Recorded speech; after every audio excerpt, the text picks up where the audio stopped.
मिथिला में जे बरसाइत के दंत कथा होइ छै उ कथा कहि रहल छी, लिअ सुन। एक गाँव में एक ब्राह्मण रहै छलखिन। हुनका 7 टा बेटा छलनि। आ ब्राह्मणी जे छलखिन से खाना जे बनबै छलखिन तऽ माड़ पसा कऽ चूल्हा के पाछा में धऽ दै छलखिन। आ रोटी जे बनबै छलखिन तऽ रोटी के पका कऽ तावा उनेट दै छलखिन।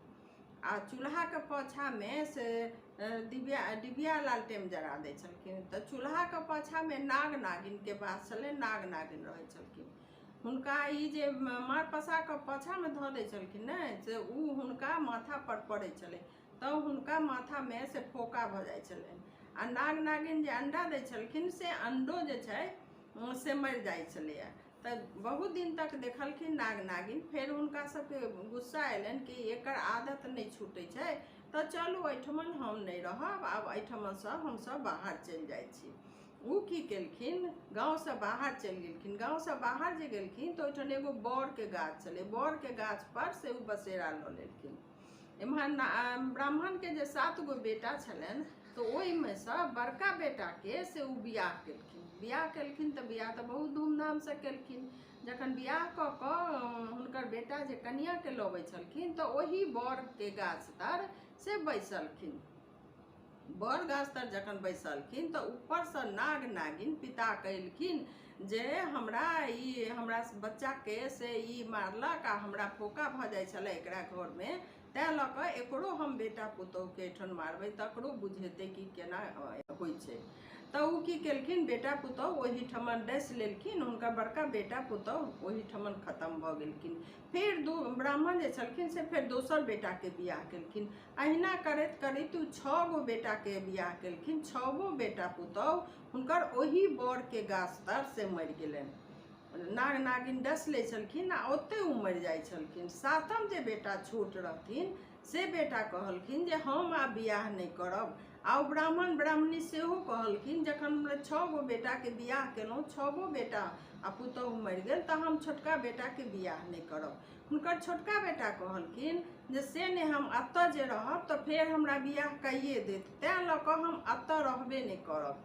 उ की केलखिन, गाँव से विदा भऽ गेलखिन। हाथ में एगो छत्ता लेलखिन आ पैर में से जूता पहिर लेलखिन। गाँव से विदा भेलखिन तखन उ जे गेलखिन तऽ हुनका जहाँ जहाँ गाछ भेटनि तऽ उ की करथिन, छत्ता लगा लेथिन। आ जहाँ जहाँ हुनका पानि भेटनि तऽ उ की करथिन, से पानि में जूता पहिर लेथिन।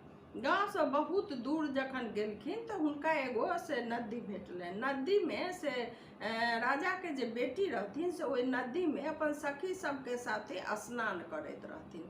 आ ई ब्राह्मण के जे लड़का छलखिन से उ नदी हुनका पार करऽ के छलनि। तऽ उ की केलखिन, जखन नदी पार करऽ लगलखिन तऽ पैर में जूता पहिर लेलखिन आ हाथ में के जे छत्ता रहनि से कांख तर में दबा लेलखिन आ नदी पार करऽ लगलखिन। जखन नदी पार करऽ लगलखिन तऽ राजा के बेटी के जे सखी सब रहथिन से सब हंसऽ लगलखिन जोर से कि केहन आदमी छै कि पानि में ई जूता पहिर लेलकै आ उम्हर से ठीके अबै छलै आ पानि में जूता पहिर लेलकै आ छत्ता के कांख तर में लऽ कऽ आ ई नदी पार कऽ रहल छै। राजा के जे बेटी छलखिन से अंतर्यामी छलखिन। अंतर्यामी जे छलखिन तऽ उ सब बात बुझि गेलखिन ई ब्राह्मण के बेटा के रहस्य। ओतऽ से उ एलखिन घर। घर जखन एलखिन तऽ अपन राजा के कहलखिन से हम शादी करब। एगो जे बटोही जाइ छलखिन हम ओही बटोही से हम शादी करब। राजा आश्चर्य में पड़ि गेलखिन जे कहाँ के बटोही छै, कहाँ की छै नहीं छै, एकरा किछु पता होता नहीं, अहाँ के हम केना शादी ओकरा से कऽ दिअ। हुनकर सखी सब कहलखिन जे नहीं, से उ जे ब्राह्मण के जे लड़का छै से तू नदी पार केलकैया, से ओकरा तो ओते बुद्धियो नहीं छै। नदी पार केलकैया तऽ उ की केलकै, पैर में जूता पहिर लेलकैया आ कांख तर में छत्ता धऽ कऽ तहन नदी पार केलकैया। हुनका से हिनकर बियाह केना हेतै। राजा के जे बेटी रहथिन से जिद पकड़ि लेलखिन। कहलखिन नहीं, हम तो जो बियाह करब तो वही ब्राह्मण के लड़का से हम बियाह करब, वही बटोही से हम बियाह करब। जखन नहीं मानलखिन तऽ राजा की केलखिन, से अपन बेटी के बियाह से बटोही के बजा कऽ आ हुनका से ब्राह्मण के लड़का जे छलखिन हुनका से बियाह कऽ देलखिन। जखन बियाह भऽ गेलै तऽ राजा के जे बेटी छलखिन से कहलखिन हमरा किछु नहीं चाही, एखन तऽ हम साड़ी पहिर कऽ जाइ छी, एगो नया साया साड़ी ब्लाउज हमरा चाही आ फल फूल चाही, धूप दीप चाही, और लावा आ दूध हमरा धऽ दिअ। आ फूलडाली में सब कुछ सजा कऽ धऽ दिअ, एगो कन्या एगो बर बना कऽ धऽ दिअ, आ बोहनी दऽ दिअ, ओहिमे पानि आम हमरा ई सब चीज एहिमे धऽ दिअ, गौरी बना कऽ धऽ दिअ, आ बाकी हमरा किछु नहीं चाही। वो की केलखिन, राजा कहलखिन, राजा आश्चर्य में पड़ि गेलखिन। फिर हुनकर बेटी नहीं मानलखिन, कहलखिन नहीं बस हमरा एतबे चीज चाही, हम अपन हमरा अहाँ विदा कऽ दिअ। ओतऽसँ जखन राजा के बेटी विदा भऽ गेलखिन तऽ अबैत अबैत ओही बर के गाछ तर एलखिन जहाँ हुनकर भैंसुर आ दियादनी खत्म भऽ जाइ छलखिन। ओहिठाम बहुत भीड़ चले, बहुत भीड़ चले, लोग सब अमावस्या के दिन चले, लोग सब बरसाइत पूजै छलखिन, बरसाइत पूजै छलखिन। जखन राजा के बेटी ओतऽ एलखिन तऽ कहलखिन कि से नहीं हमरा से एहिठमन से डोली रोकि दिअ, एहिठमन हम रुकि कऽ आब हम एलहुँ हँ तऽ हम बरसाइत पूजिए कऽ जायब। से सखी सब बहुत आदमी बरसाइत पूजै छै। कहा डोली ओहिठमा रुकले, उ आबि कऽ ओहिठमन से बर के गाछ में एलखिन आ तऽ बर के गाछ लग नाना विधि जे नैवेद्य हुनकर माय देने छलखिन से धऽ देलखिन। नाग देवता के लेल लावा दूध ओहिठमन धऽ देलखिन, धूप गुग्गुल सब जरा देलखिन, आ बर के वृक्ष में धागा लपेट देलखिन, सिंदूर पिठार लगा देलखिन, आ गौर पूजलखिन ओहिठमन। जखन गौर पूज लेलखिन तखन जाकऽ से ऊपरसँ से नाग नागिन उतरि कऽ एलखिन जे हम तऽ आब एकरा डसबे करबै।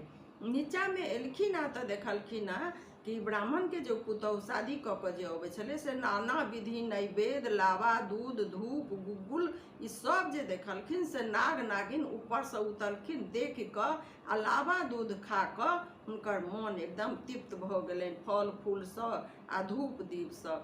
आब कहलखिन कि से आब अहाँ जे हमरासँ माँगब वरदान से मांगू। उ कहलखिन कि से हमर जे 7 गो भैंसुर आ दियादनी हमर मरि गेलै उ हमरा मर दिअ, आ ई बर के बोहनी में जे राखल छलनि 3 उड़ीद दालि के बर से ई अहाँ लिअ आ हमरा मर दिअ, आ ई बर अहाँ लिअ। ओना लोक बर के पत्तो के खोटि कऽ कहै छै तऽ मर दिअ आ बर लिअ, ई लोक कहै छै।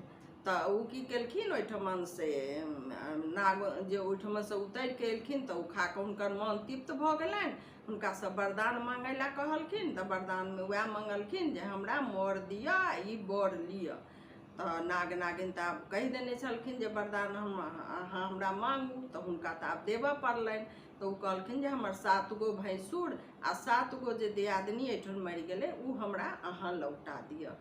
नाग नागिन के आब देबऽ पड़लनि। ओहीठमन 7 गो हुनकर भैंसुर 7 गो दियादनी सब मिल कऽ आ हिनकर ई 7 डोली कहार अपना घर जहाँ हुनकर गाँव छलनि ब्राह्मण के गाँव ओतऽ पहुँचलनि। ओतऽ पहुँचलनि तऽ हुनकर जे ब्राह्मण ब्राह्मणी छथिन देख कऽ बहुत खुश भेलखिन कि आब हमर से ई जे पुतौहु आएला तऽ हमर 7 पुतौह बेटा सब हमर खुशी भऽ गेल। इएह लऽ कऽ लोक पाबनि में कहै छै जे मर दिअ आ ई बर लिअ। हम बरसाइत के अहाँ सबके आब शुभकामना दै छी। कथा कहै में जे गलती भेल हैत ताहि के माफ करब। अहाँ सब बरसाइत पूजू, हमरा तरफसँ बहुत बहुत बधाई। बरसाइत पाबनि के हमरा तरफसँ बहुत बहुत आशीर्वाद।